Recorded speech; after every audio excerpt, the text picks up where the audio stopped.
காத்தாயி அம்மனின் அருள் அடியவர்கள் அனைவருக்கும் வணக்கம். இன்றைய தினம் மகிழ்வான செய்தி உங்களை வந்தடைய வாழ்த்துகள். அபிராமி அந்தாதி பாடல் எண் 95. தியாக சிந்தனை வளர இந்த பாடலை படியுங்கள், கேளுங்கள். நன்றே வருகினும் தீதே விலகினும் நான் அறிவது ஒன்றேயும் இல்லை. உனக்கே பரம் எனக்குள்ளவெல்லாம் அன்றே உனதென்று அழித்து விட்டேன். அழியாத குணக்குன்றே, அருட்கடலே, இமவான் பெற்ற கோமளமே.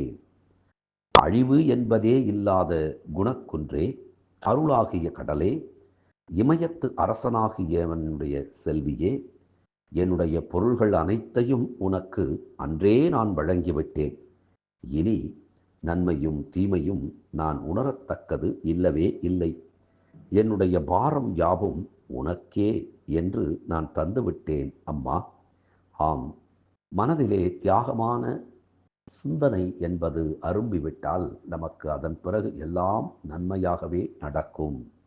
பொருளை எனக்கு வேண்டும் என்று சேமித்து வைத்துக் கொள்வதை விட மற்றவர்களுக்கும் கொடுப்போம் என பகிர்ந்து கொண்டால் அந்த இடத்தில் தெய்வீகத்தன்மை ஒளிரும்.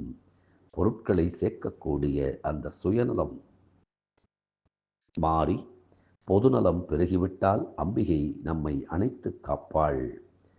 அபிராமி அந்தாதி தினம் தினம் சிந்திப்போம். அதன் வழி நம்மை அணைத்து காக்கும் காத்தாயி அம்மனின் திருப்பாதங்களை சிந்திப்போம். அப்படியே நம் தீய வினைகள் சிந்திப்போகும். நன்றி, வணக்கம்.